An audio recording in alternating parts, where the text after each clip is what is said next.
نبی پاک صلی اللہ علیہ وسلم نے فرمایا، سیاستہ میں حدیث ہے، فرمایا تم میں سے جو رب سے ملنے کو پسند کرتا ہے نا، جو اللہ سے ملنے کا شوق رکھتا ہے نا، اللہ بھی اس کی ملاقات کو پسند فرماتا ہے۔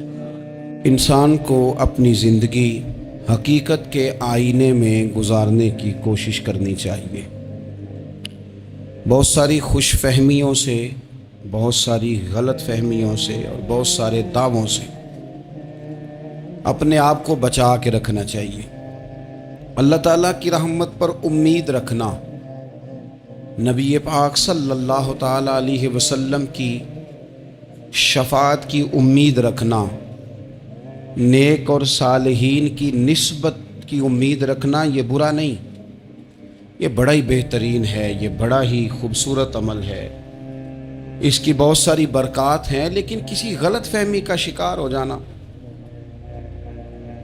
اور یہ ساری امیدیں وابستہ کر کے یا ان ساری باتوں کو پیش نظر رکھ کے بے عمل ہو جانا، اپنی زندگی کو امور خیر سے پیچھے کر لینا، یہ نہ صرف یہ کہ قابل تحسین نہیں بلکہ یہ قابل توجہ ہے، اس کی اصلاح کی ضرورت ہے۔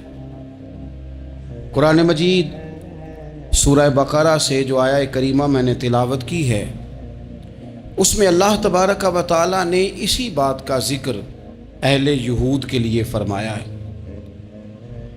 یہودی جگہ جگہ قرآن مجید بتاتا ہے کہ کہیں کہتے تھے کہ ہم اللہ کے بیٹے ہیں، معاذ اللہ، اللہ کے بڑے پیارے ہیں، ہمیں تو تھوڑے دنوں کے لیے عذاب ہوگا، بڑی جلدی ہمیں معاف کر دیا جائے گا۔ وہ بڑی لمبی چوڑی خوش فہمیوں کا اظہار کرتے اور بڑے بڑے دعوے کرتے۔ پھر چلتے چلتے انہوں نے ایک اور دعویٰ کر دیا، کہنے لگے کہ آخرت کا گھر تو صرف ہمارے لیے ہے، جنت میں صرف یہودی جائیں گے اور کوئی نہیں جائے گا۔ اللہ تبارک و تعالیٰ نے ان کے اس دعوے کا ذکر فرمایا ہے۔ یہ دیکھیں دعویٰ کتنا بڑا ہے کہ آخرت کا گھر تو صرف ہمارے لیے، فقط ہمارے لیے۔ مسلمان یہ دعویٰ نہیں کرتے۔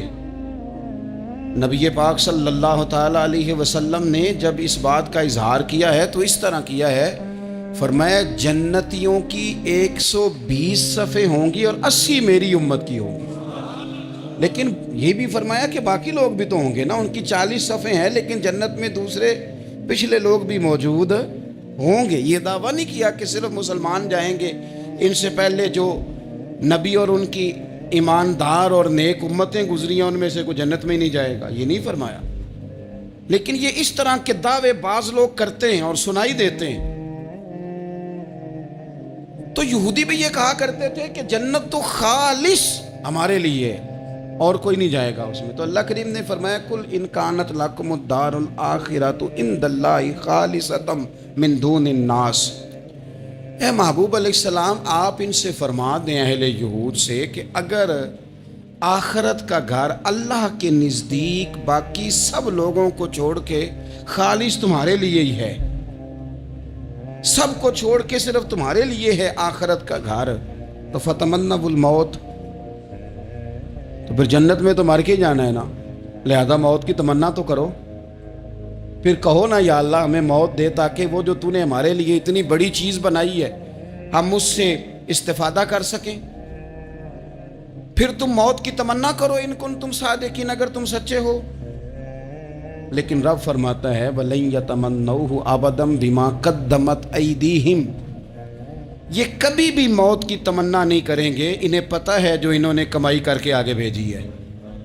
یہ موت کی دعوے کریں گے کہ جنت میں صرف ہم ہی جائیں گے، لیکن کبھی بھی موت کی تمنا، یہ کبھی موت کی تمنا نہیں کریں گے، اس لیے کہ انہیں پتہ ہے کہ ہم نے آخرت کے لیے کیا۔ یہ جو بہت سارے لوگ کہتے ہیں نا میری نسبت اور میری بات اور بلے بلے سارا کچھ میں ہی ہوں، تو ان سے کہو پھر سارا پیسہ کوٹھی پہ ہی لگائے جاتے ہو، پھر تو جنت تمہارا انتظار کر رہی ہے، پھر یہاں اتنے خرچے کرنے کی تمہیں کیا مشکل پڑی ہوئی۔ قرآن مجید کہتا ہے یہ کبھی بھی موت کی تمنا نہیں کریں گے، ان کو پتہ ہے جو اعمال انہوں نے کر کے بھیجے ہیں۔ واللہ علیم بالظالمین، اللہ ظالموں کو جانتا ہے، اللہ کو خبر ہے۔ میرے نبی پاک صلی اللہ تعالی علیہ وسلم نے فرمایا اگر یہودی موت کی تمنا کرتے، جب ان سے کہا گیا تھا نا کہ اگر آخرت کا گھر خالص تمہارے لیے ہے تو موت کی تمنا کرو، اگر اس مقام پر وہ موت کی تمنا کرتے تو اسی وقت سارے مر جاتے، ختم ہو جاتا معاملہ۔ اگر تمنا کر لیتے تو تمنا ہی نہیں کریں گے۔ خوش فہمیوں میں مبتلا ہونا، بڑی بڑی باتیں کرنا، بڑے بڑے دعوے کرنا، بڑے بڑے تذکرے کرنا، بڑی بڑی اعلانیہ گفتگو کرنا اور اپنے ہی خیال میں بڑا کچھ بن جانا، یہ سنجیدہ لوگوں کا طریقہ نہیں۔ میں نے کچھ آستانے اپنی آنکھوں سے دیکھے، وہ کہتے ہیں جناب ہمارے حضرت کی نسبت اور حضرت ساتھ بیٹھے مسکرا رہے ہیں۔ اتنی دیدہ دلیری تو نہیں نہ ہونی چاہیے۔ آپ اپنے سامنے سارا کچھ اپنے آپ کو کہلوا رہے ہیں۔ شیخ ہلکا ہلکا مسکرا رہے ہیں، ان سے پوچھیں تو کہتے ہیں جی میں تو نہیں انہیں کہتا۔ تو آپ کہتے نہیں تو منع کیوں نہیں کرتے؟ آپ خوش فہمیوں میں، نعت خواں کھڑا ہوا ہے تو اس نے نسبت کی بات شروع کیا تو اللہ جانے وہ کدھر کا کدھر پہنچ گیا ہے۔ میں کہتا ہوں کون انکار کر رہا ہے نسبت کے فیض کا؟ کون منکر ہے؟ یہی تو باعث نجات ہے ہمارے لیے امیدیں۔ لیکن یہ کہ خوش فہمی میں مبتلا ہو جانا اور اس طرح کے بڑے بڑے دعوے کرنا، اور پھر بہت ساری خوابیں آتی ہیں لوگوں کو اور خوابوں کی بنیادوں پر بڑا کچھ بنتا ہے۔ تو میں کہتا ہوں جناب خواب میں تو میں کہہ دوں آپ سے خواب میں کہ میں رات کا صدر بن گیا ہوں تو آپ کو کوئی اعتراض ہے؟ میں خواب میں بنا ہوں، آپ کو اس میں کیا اختلاف؟ حقیقت کی زندگی میں آئیں۔ حقیقت کی زندگی میں جتنے لوگ نیک ہیں، پرہیزگار ہیں، دعویٰ ہے غلامی کا، دعویٰ ہے نسبت کا، فلانی شے کا، تو پھر بھئی آپ نے اتنا مال کاہے کو جمع کر لیا ہے؟ پھر یہ کاریں، یہ بنگلے، یہ کوٹھیاں، یہ جائیدادیں، یہ جلسوں کی فیسیں، یہ نعتوں کی فیسیں، یہ کس لیے؟ پھر تو آخرت آپ کے لیے سجی ہوئی ہے، سنوری ہوئی ہے، پھر تو آپ اس طرف توجہ کریں۔ حقیقت پسندی کا مزاج جب تک قوموں میں نہیں آتا، قومیں اتنی دیر تک اپنی روحانی، اخلاقی اور کردار کی بلندی نہیں حاصل کر پاتی۔ تو موت کی تمنا، یہاں ایک بات اور سن لیں، شریعت اسلامیہ کے اندر مصیبتوں سے گھبرا کر موت کی تمنا کرنا منع ہے۔ کوئی شخص کسی مشکل میں ہے، بیماری میں ہے، تکلیف میں ہے، دکھ میں ہے، تو موت کی تمنا کرے کہ اس بیماری سے تو مر جاؤں تو اچھا ہے، تو یہ منع ہے اس کے لیے۔ ہمارے ہاں کچھ لوگ لا علمی کی بنیاد پر چھوٹا سا جھگڑا گھر میں ہوا تو کہتے ہیں میں تو اللہ سے دعا کرتا ہوں میں اب مر ہی جاؤں۔ بھئی آپ اتنی سی بات نہیں سہ سکے اور آپ نے اتنی سی بات پر اتنی بڑی بات کر دی کہ میں اب چلا ہی جاؤں، اور یہ جھگڑوں کے اندر عام لوگ کہہ دیتے ہیں یہ منع ہے۔ نبی پاک صلی اللہ تعالیٰ علیہ وسلم نے اس سے منع فرمایا، بلکہ مسلم شریف میں فرمایا کہ اگر تم نے کبھی دعا کرنی بھی ہو کسی وقت تو ان لفظوں سے کر سکتے ہو کہ یا اللہ جب تک میرا زندہ رہنا میرے حق میں بہتر ہے، مجھے دنیا میں رکھ، اور جب میرا یہاں سے چلے جانا تیری حکمت کا تقاضا ہے اور میرے حق میں بہتر ہے تو پھر مجھے ایمان کے ساتھ لے جا، پھر تو مجھے لے جا۔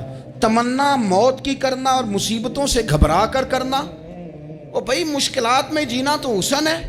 اصل میں نا جس کی جان تھی نا اس کے نام نہیں نہ لگائی ہم نے کبھی بچوں کے نام لگا دی، کبھی کاروبار کے نام لگا دی، کبھی دوستوں کے نام لگا دی، پھر وہ بے وفا ہوا تو مرنے کو جی چاہا، وہ بے وفا ہوا تو مرنے کو جی چاہا، اس نے تنگ کیا تو مرنے کو جی چاہا۔ النبی اولیٰ بالمؤمنین من انفسہم، اللہ فرماتے ہیں تم نہیں جان کے مالک، میرا نبی تمہاری جانوں کا مالک ہے۔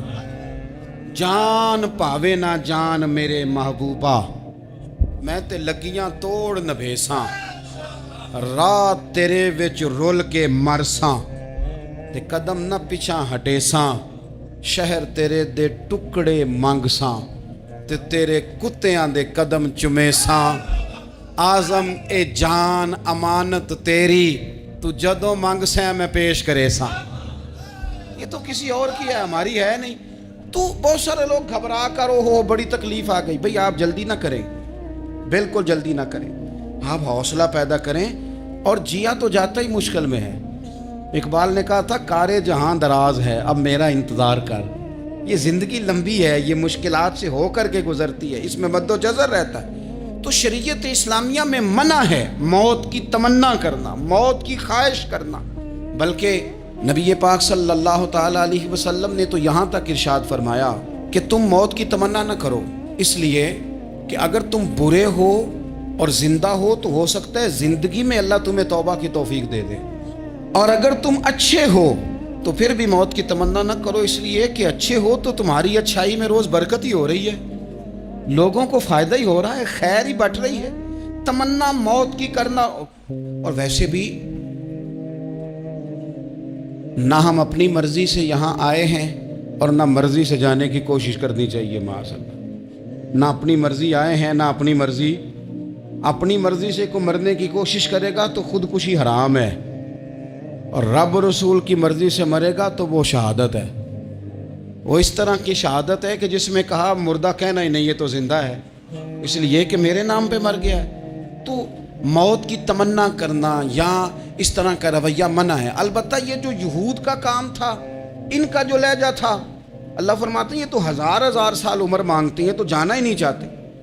کچھ لوگ لمبی عمر کے حریص ہوتے ہیں، اس کی وجہ یہ ہوتی ہے کہ آخرت کے لیے کام نہیں کیا، آخرت پر اس طرح کا یقین نہیں، اس طرح کا مزاج نہیں، دنیا داری کا مزاج بن گیا، بہت سارا مال جمع کر لیا، بڑے بنگلے بنائے، اتنی مشکل دنیا داری کٹھی کی، اب چھوڑ کے مر جائیں.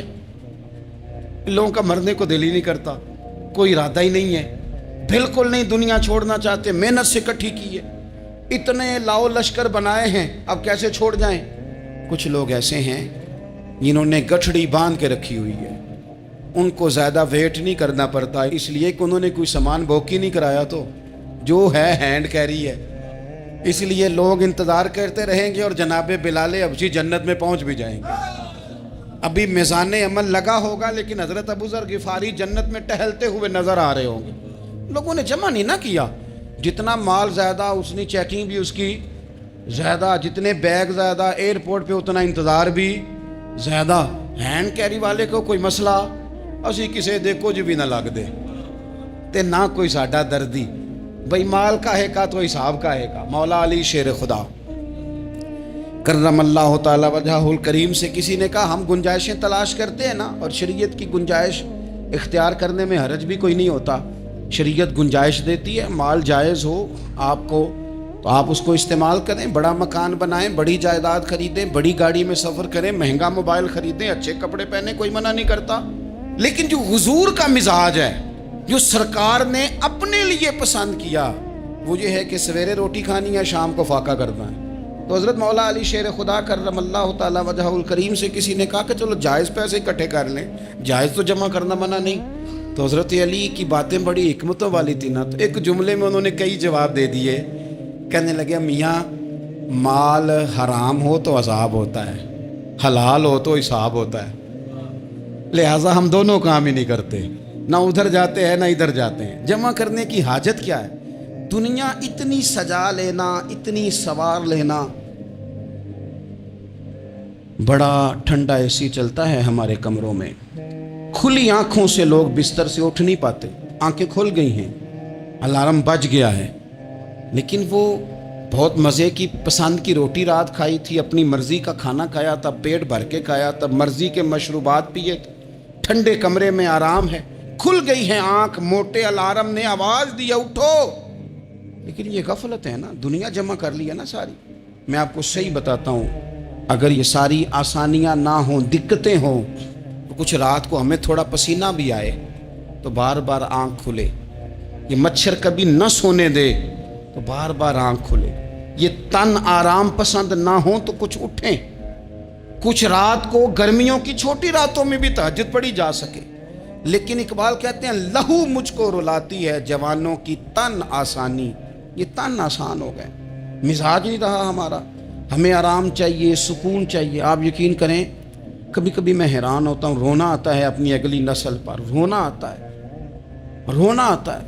یعنی بچے مدرسے میں پڑھنے والے، چونکہ وہ اے سی والے گھر سے اٹھ کے آتے ہیں، مدرسے میں پڑھنے والے بچے کہتے ہیں جناب وہ کچھ گرمی زیادہ ہے تو میری کچھ طبیعت برداشت نہیں کرتی، تو میری اماں نے کہا تھا 4 چھٹیاں لے لو، یہ موسم ٹھیک ہو جائے گا تو پھر سے تعلیم ہو جائے گی. تو غور سے چہرے دیکھتے ہیں تو ہم کہتے ہیں یار اگر کل کو ہمیں جہاد پہ جانا پڑا تو ہم لوگ جائیں گے، ہم میدانوں میں نکلیں گے، ہم وہ لوگ ہیں جو سختیاں برداشت کریں گے. یہ والے لوگ ہیں جو میدان میں جائیں گے جو 1 منٹ کے لیے اتنی دنیا جمع کر لی، مرنے کو جی نہیں چاہ رہا. حضرت شاہ فرید الدین عطار رحمۃ اللہ علیہ کہتے ہیں میں بڑا مہنگا کاروبار کرتا تھا، عطر بیچتا تھا.